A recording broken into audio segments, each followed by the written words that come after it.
Bonjour Céline. Bonjour.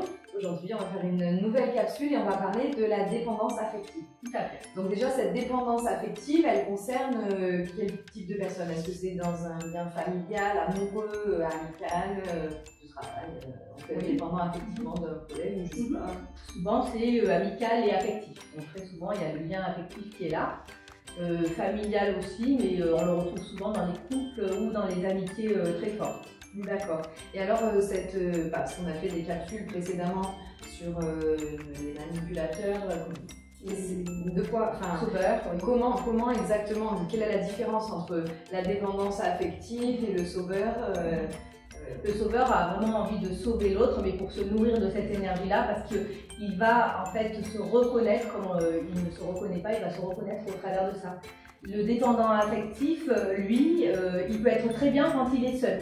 Une femme seule, par exemple, peut vivre très bien, puis elle va se mettre en couple, et là, rien ne va plus, c'est la catastrophe. Pourquoi? Parce qu'elle devient l'ombre du partenaire, et le partenaire est choisi aussi sciemment, hein, il s'attire toujours, donc il y a une codépendance affective. Et donc le partenaire, qu'est-ce qui va se passer? Lui, il va un petit peu manipuler la personne et elle va devenir complètement dépendante et ça devient comme une addiction hein, donc à cette personne où elle va y penser jour et nuit, mais du coup ça va être une souffrance extrême et ça devient vraiment à des niveaux extrêmes, ça peut être des épuisements, un épuisement mental, un épuisement physique de la personne. Alors la personne qui finalement est soumise, on peut dire ça, tout à fait. Est en dépendance affective, mais également la personne qui fait souffrir l'autre est aussi dépendante de... Il est codépendant, parce que lui il a besoin justement de montrer qu'il est fort et d'avoir une emprise sur la personne pour se nourrir de ça. C'est vraiment une interaction des deux. Et alors comment est-ce qu'on peut se sortir de ça? Est-ce qu'il y a une solution ou alors ça va forcément quelque part à la rupture ou du coup à la destruction Alors voilà, ça peut aller vraiment à la destruction complète du couple et donc un épuisement total des deux, donc ça peut être assez grave. Et la base pour les deux de toute façon, ce sont des piliers de construction de notre enfance. Donc ça peut être un manque d'affection parentale, père-mère. Il y a eu vraiment des piliers de construction. Hein, en psychoénergétique, on a vraiment des protocoles précis selon les âges, puisqu'on met en avant Stadora, Lamel, etc. Donc il y a aussi une psychanalyse à faire très souvent, parce que c'est quelque chose de costaud avec la psychoénergétique à côté. Et après, on peut trouver des solutions, mais pour cela, c'est très complexe, parce que le dépendant affectif ne s'aperçoit pas qu'il est comme ça.